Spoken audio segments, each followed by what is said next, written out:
You said a number of questions arise. I'm saying like. Let's say you do admit that you were induced, because you need to look at the whole context of that question.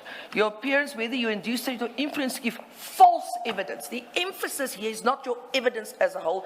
Everything that precedes the word false evidence relates to the word false evidence. Inherent in the issue of false evidence, because that evidence was given under oath, there's a presumption, or not a presumption, it's inferred here in this question that that evidence was false. Now the question is, were you, and we go to the preceding aspects thereof. The moment you answer this in any form or manner, it relates to the issue of the false evidence. And the client has said, I invoke my right to not incriminate myself on this issue. And to me, that is the end of it. We will make a supplementary affidavit, as he indicated, and deal with this issue in evidence. This is not where you induced to give any evidence there. This is specifically targeted at the word false evidence. Thank you, Chairperson. In the interest of time, may we park this for the supplementary affidavit, please, Mr. We could very well park it, but I would expect... Unless you had other follow-up questions. No. This specific one, let's just... I wouldn't have had other follow-up questions, Yes. and I know that the question that the chair has posed, I'm none the wiser as to what could follow up to any answer given. Because if the answer is no, I was not influenced, that's where the matter dies. If the answer is yes, I will deal with the detail in my supplementary affidavit. That is a complete answer. But then I will take the chair's cue. It shall be dealt with in the supplementary statement. And I expect, and I think it's not unreasonable for us to expect, that to the direct question whether he was induced, threatened, or influenced to give false evidence will be answered directly as a yes or a no, before any other effect is dealt with in respect of 2.3.5. Thank you. Let's just park it and let's see what will come out of the flash. Thank you. Thank you, Chair. Sounds like we're kicking the can down the road, but we'll catch up with that can at some point. The next question then, Mr. Matlala, under paragraph 2.3, is to be found at page 5, at the top of page 5. And it required you to speak to the recording of your interrogation on December 2024 and 2025 by witness C or any other police officer who interrogated you after your arrest.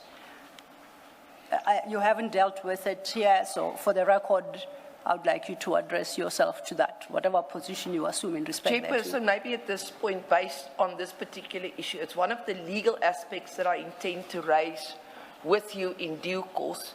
It's an issue that a client as a layperson cannot deal with, and it relates directly to the rights that you afforded under the Constitution once you're an accused or a suspect person, and you were then made or forced or coerced, whatever you want to call it, into making a statement. We intend to deal with this aspect more fully before you, both factually and legally, as to why we say this aspect needs to be dealt with on a legal basis. I can point out to you why we say this.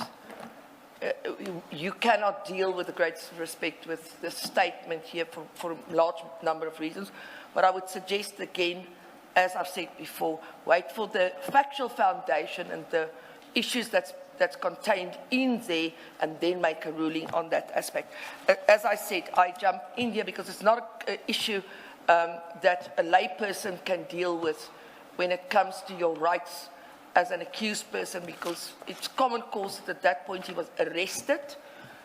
When he was interrogated for hours on end, I've addressed you on this issue.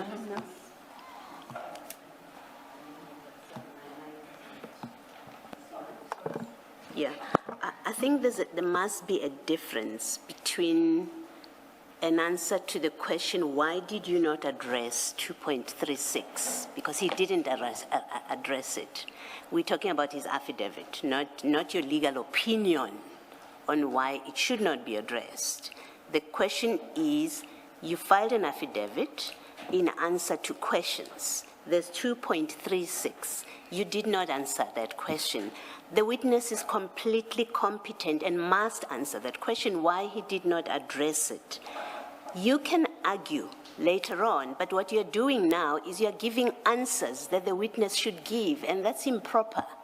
It's improper. That's what you've just done now, and I would urge that you allow the witness to speak to answer a factual question. It's a fact. This can only be a factual answer to the question, why did you not answer? If he wants to say, because my lawyer advised me not to, or speak to my lawyer, that's his answer to the question. Then we know why he did not answer it. But what you've just done now is improper. You're answering questions, and you can't argue past it. You're answering questions on behalf of a witness, and that's improper. Commissioner, you've now 3 times said that I acted improper. The intention was not to act improper. The intention was to bring to your attention that this is an issue that's got a legal basis in it. But I understand what you're saying, and the witness can answer the question. Well, you've answered it already. Ms. Silo, do you want to ask the question again? Maybe you'll say it differently. I think it's pointless asking the question again. If Mr. Matlala is an attentive listener, he would know what to say.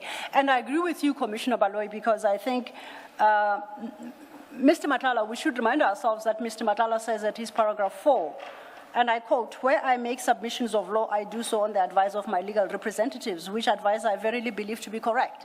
And that's what always happens in the drafting of affidavits. The witness will speak to matters of law on the advice of his legal representatives. And in this instance, Mr. Matlala has warned us that that is possible, and he may do so. And this is one such occasion. If a proper response to the question at 2.3.6 includes issues of law that he must traverse, he will do so in the statement, and we know that he does so not because he's a lawyer or claiming to understand matters of law, but that he's acting on the advice given to him by his legal counsel. So it really would just be go through the motions to repose the question. So if I may, with your leave, if I may pose a different question, Mr. Matlala, are you able to, in your supplementary, deal with your failure to answer the question at 2.3.6? You first tell the commissioners why you didn't deal with it in this statement, and then to respond thereto as required. And thirdly, you may invoke whatever or assert any right you have in respect to issues reflected at 2.3.6. Let me do it differently. Let's ask for an answer from Mr. Matlala. Why did you not deal with this question? Why did I do what? Why did you not deal with the question at 2.3.6 at page 5 of the notice? Yes, it's because these are some of the things that I'm disputing. So I actually was supposed to at least say in my first affidavit that I'm disputing the legality and the authenticity of these recordings. So I didn't address it now because I was preparing to dispute it on a later stage. But, for example, with regard to those issues in respect of which you are raising the privilege that you've been asserting, you have told us that you are not responding to these questions because you are asserting that privilege. Yes. So I don't follow what you are saying, because here you've chosen to keep silent, which is why the question is being asked, why were you silent about it? Because with others, you have said something, even though you are not going to be answering the question directly, you have said something which is, for example, to assert your privilege. So the silence is strange with regard to this one.